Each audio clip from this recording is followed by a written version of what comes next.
Good morning and welcome to day 33 of our Lenten journey. My name is Padre Caldwell and I'm a British Army chaplain.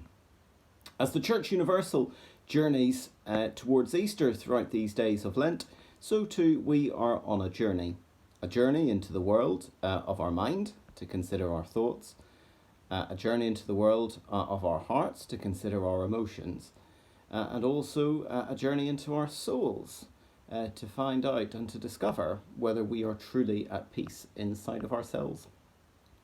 Today's video is recorded in my new chaplain's house on the theme of chaos. So over the past few days, my life has been in a little bit of a state of chaos.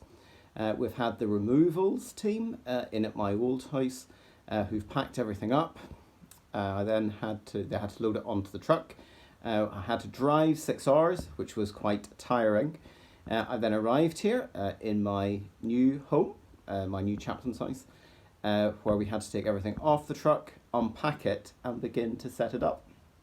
All of which was really chaos. And I think, as you can see here in my study, which is absolutely in a state of chaos. So as those of you who know me well know that I basically like everything neat and tidy, and I don't like things in a state of chaos. But of course, in my situation, moving, a little bit of chaos is really all part of the journey, really, of moving from one location to the other.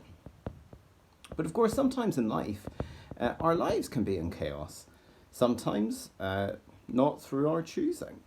Sometimes we go through periods in our lives whenever one or two or three or many things potentially can actually get in the way of life and can cause chaos. Breakdown in relationships, moving home, new job, losing a job, financial worries, pressures, all these different types of things can create a state of chaos. And if your life is in a state of chaos, I would say to you that it's important to reach out and to talk to someone who can help to bring order to that chaos. Because the thing is, chaos has a detrimental impact in terms of our mind, our thoughts, in terms of how we feel. Chaos, if it's beyond our control, can really weigh us down and our hearts can be grieved. And of course, there can be no peace in our soul if we're constantly going through that chaos. But the thing about chaos is, chaos always comes to an end sooner rather than later. But whenever we're in that state, it can sometimes be really tough. But the important thing is that you become aware of it and that you reach out for help if that is what is needed. The Bible tells us that God is not the author of confusion. God does not cause our minds to be confused, but rather he is a God who brings peace. So whenever we are in that state of confusion or that state of chaos, God brings peace. He unpacks chaos. He brings order, he brings stability, and he brings focus. And whenever we allow our souls to be focused on that which is ahead of us, whenever we focus on God, upon serving him, upon allowing him to a much greater and stronger place in our hearts and in our lives, that's whenever he brings peace to the chaos.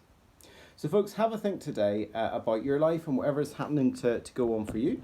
And if you are in a state of chaos, and if you feel life's that way, please do reach out, seek support, but also draw close to God and know that he is with you. He is standing with you in the midst of the chaos.